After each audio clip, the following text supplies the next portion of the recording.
La Poste, voilà une très très grande entreprise, très appréciée en France et dont le métier évolue en permanence pour de la proximité. Alors, il y a plein de définitions de la proximité, vous allez nous dire quelle est la vôtre. D'accord.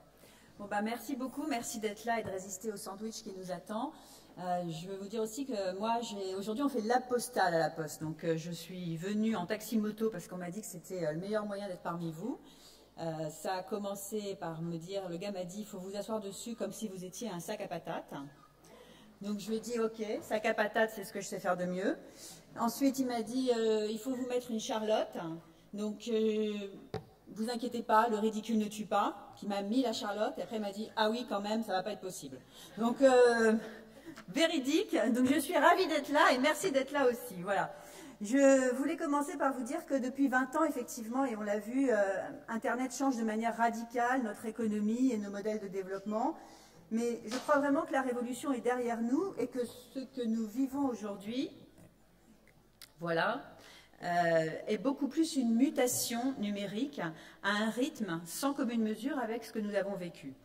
Vous partagerez sans doute ces quelques réalités. La première, on ne peut plus opposer réel et virtuel, parler de monde réel et de monde virtuel comme deux mondes parallèles. Évidemment non, nous changeons juste de mode de communication, mais nous sommes bien dans un seul et même monde, sur lequel d'ailleurs nous surfons allègrement.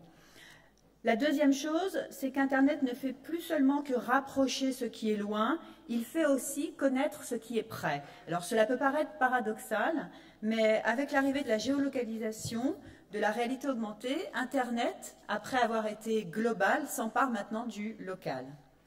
Troisième réalité, l'arrivée du Web 2.0 et avec son arrivée, très vite, l'explosion des médias sociaux.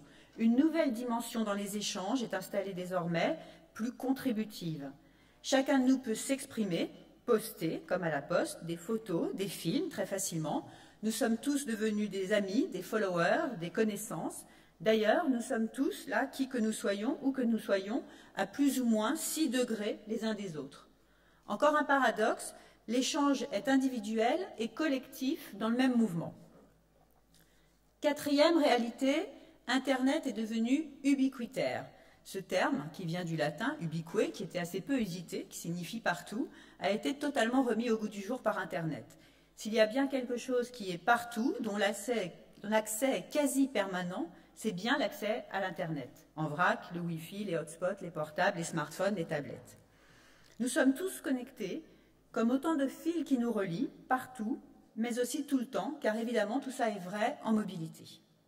Et enfin, cinquième réalité, la quantité incroyable, absolument phénoménale de données produites, on a entendu des chiffres aussi ce matin. Notre monde numérique crée chaque jour 2,5 trillions d'octets de données, c'est-à-dire 2,5 milliards de milliards. 90% des données existant aujourd'hui dans le monde ont été créées au cours des 2 dernières années. Là aussi, un mot pour exprimer tout cela, mais comme il n'y en avait pas, même en latin, on en a créé un, on l'a inventé, et c'est l'infobésité. Alors, au travers de ces 5 réalités, on voit qu'on a un monde global et local, individuel et collectif, ici et ailleurs, créateur d'une quantité incroyable d'informations de toutes sortes, remettant des vieux mots au goût du jour, en inventant même de nouveaux s'il le faut, un monde sur lequel nous surfons tous et de plus en plus allègrement. Alors, la Poste, là-dedans, me direz-vous. La vieille Poste, dont on aime à dire d'ailleurs qu'elle est née sous Louis XI, c'est-à-dire il y a près de 6 siècles. Eh bien, j'ai la conviction que la Poste possède les qualités qui la rendent encore plus indispensable, encore plus nécessaire demain. Parce que oui, dans ce nouveau monde où les usages et les technologies changent profondément, nous à la fois personnes et clients, qu'attendons-nous? Je retiens 3 attentes fondamentales. La première sur les offres, nous voulons des offres disponibles, réellement, virtuellement, accessibles à domicile, en déplacement, sur un site web, sur mon smartphone, sur ma tablette ou dans un magasin. Des offres de plus en plus complexes, finalement. Et nous avons d'ailleurs tout à fait conscience de cette complexité, mais nous voulons pourtant totalement l'occulter. Complexe à produire, oui, mais surtout pas complexe à utiliser. Car nous attendons avant tout de la simplicité. Deuxième point, la personnalisation. Nous voulons bien sûr une plus grande personnalisation des offres qui nous sont proposées, une plus grande adaptation à nos besoins. D'ailleurs, c'est même la contrepartie attendue à l'ensemble de ces informations que nous disposons, que nous donnons, que nous délivrons nous-mêmes sur l'ensemble des sites. Évidemment, on donne beaucoup d'informations, mais en même temps, on veut être très vigilant et on accorde une grande importance à la confidentialité de ces données, à la confidentialité de ces échanges. Car ce que nous attendons, c'est de la confiance. Enfin, dernier point, dans ce monde où les relations sont tout le temps, partout, mais de plus en plus en travers d'appareils, je suis sûre que vous avez tweeté là, en m'écoutant, envoyé des emails, SMS, etc. Finalement, c'est des intermédiaires électroniques, des intermédiaires froids, et nous avons aussi besoin de relations humaines. Car ce que nous attendons, c'est de la proximité. Simplicité, confiance, proximité. Là, je suis sûre que vous avez reconnu notre bonne vieille poste. Et vous avez raison. Parce que les clients qui ont un profond besoin de proximité et de relations humaines, dans un monde où réel et virtuel sont maintenant confondus, qui font de la confiance et de la responsabilité des valeurs prépondérantes dans l'établissement de relations pérennes, considèrent la Poste comme une entité unique, à travers une marque unique, la Poste, une entreprise de service, au cœur de la vie de tous les clients, forte d'une histoire collective, porteuse d'une image de cohésion, de proximité géographique et née du service public. Le groupe La Poste a donc les valeurs fondamentales qui lui permettent d'être, dès aujourd'hui, cet acteur majeur de confiance, de simplicité et de proximité. Alors, je ne vais pas faire une page de pub, mais vous donner quand même quelques chiffres sur les atouts qu'on développe déjà. La Poste est très fortement présente en ligne. On a 4 camps Carrefour d'audience, laposte.fr, laposte.net, labanquepostale.fr et colissimo.fr, qui font plus de 12 millions de visiteurs uniques. La Poste propose près de 70 services numériques différents. Aujourd'hui, nous avons des solutions hybrides de gestion de relations clients, on et offline, des services de ciblage client, d'e-logistique, de gestion de documents.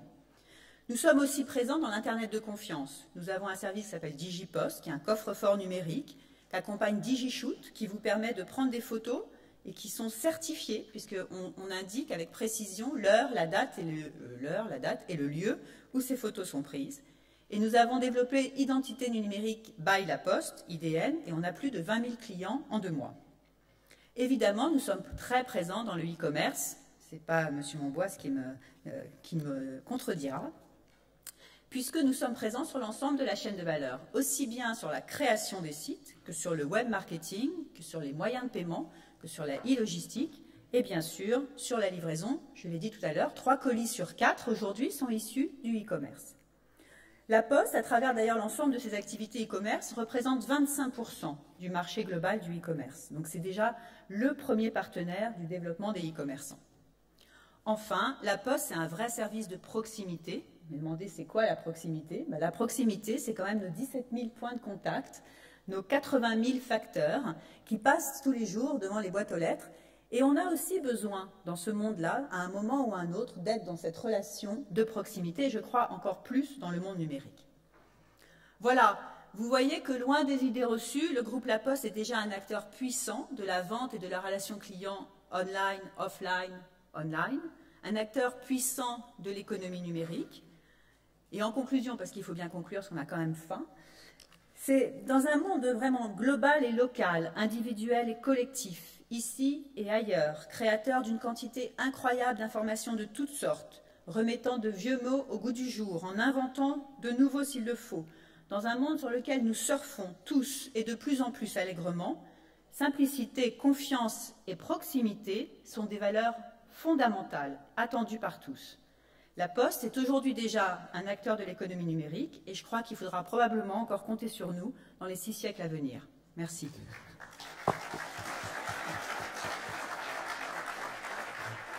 Merci beaucoup Nathalie Andrieux, à la fois pour cette profession de foi qui réaffirme les valeurs de « on se cherchait un champion national, on en a déjà un ».